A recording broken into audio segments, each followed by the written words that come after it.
In this video, we're going to look at how to solve absolute value inequalities. So we already examined that we need to be working with compound inequalities, and we also examined how to isolate the absolute value from there, the approach that is being used. So if I look at the first example, I have 2x minus 11. The absolute value of that expression is greater than 9. So I have asked you make sure the absolute value is isolated, and it is. So we don't have to worry about that. Now you're going to have to ask yourself, is this an and or is it an or compound inequality represented? And this is an or compound inequality. Multiple reasons why. One is you can remember the little trick. I'm dealing with greater than 9, so greater than 9. That tells me I'm dealing with an or compound inequality. But also for you visual people, just understand everything relates back to the distance from 0 on the number line from it. So I have 0 located on my number line. And my expression 2x minus 11 is greater than 9 units from 0. So here's 9. So 2x minus 11 is greater than 9 units from 0. So that means it is going to be beyond 9 units. It could be 10, 11, 12, anything. That 2x minus 11 is greater than 9. I mean, that's what's represented by this inequality. But it also can be greater than 9 in the negative direction. And so here is 2x minus 11. It is greater than 9 units away. And so this one goes to the left 9 units. And so that means 2x minus 11. If you look at this inequality, it's going left. So that is less than negative 9. And so here is my or compound inequality. They are split up into 2x minus 11 is greater than 9 or 2x minus 11 is less than negative 9. And we're going to solve these separately. Now I'm going to stop right here before we solve and kind of talk about this again. Because I talked about or, I talked about visually what it represents. Now let's talk about algebraically what it represents. You have the original. If with an or compound inequality, when we're splitting the absolute value into that, you have the original, just drop the bars.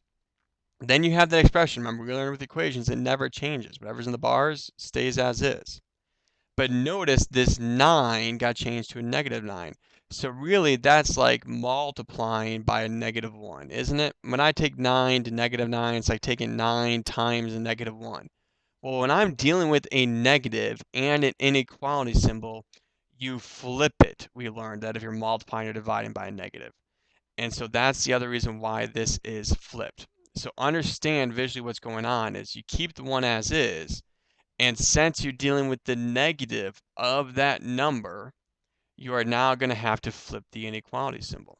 So let's solve them separately. I'm going to add 11 to this first one. So 2x is greater than 20. And I get x is greater than 10. Add 11 here, I'm going to get 2x is less than 2, or x is less than 1. So my inequality statement, I have x is greater than 10, or x is less than 1. Now I like to write this the way it would appear on the number line. So x is less than 1. Here's 1. Less than would be an open circle, and an arrow to the left. Here's 10. X is greater than 10, so that would be an open circle with an arrow to the right. And here is your graph. Now, I like to write my answer the way it appears in the number line, so x is less than 1, or x is greater than 10. And there's our solution space represented by this problem. So, be very careful. Understand what happens when you're dealing with an or inequality. You keep the first as is, just drop the bars. But then you flip the inequality statement. And you flip the inequality symbol so it's less than, and then change the sign from it. Now look at example 2. I have 2x plus 5. The absolute value of that expression minus 3 is less than or equal to 8. So in this problem, our abs value is not isolated. You have this -3 on the outside, and so we're going to have to add 3 to both sides. That will isolate the abs value. That tells me the abs value of 2x plus 5 is less than or equal to 11. Now, what does that mean? That means my expression, 2x plus 5, is located less than or equal to 11 units, so there's 0, to 0 on the number line. So I go 11 units to the right, and I go 11 units to the left. So that's 11, and that's -11. So my 2x plus 5 is located less than 11 units from 0. So what does that mean? That means it has to be within these 11 units. Somewhere within this range is my 2x plus 5. Even in the other direction, it's also within 11 units from 0 here. So it's going to be within 11 units in this direction. So look at what happens here. It shows you that your solution space is between 11 and -11. So you can write this as your 2x plus 5 is between -11 and 11. And this is a and compound inequality. The way you solve an and compound inequality is you focus on the middle. Whatever you do to the middle, you do to both outsides. So to solve for x here, I would subtract 5. And so I'm going to subtract 5 from both outsides. And that's going to give me -16 is less than or equal to 2x, which is less than or equal to 6. And then I divide by 2.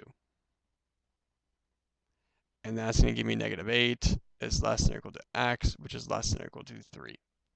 And that is my and compound inequality.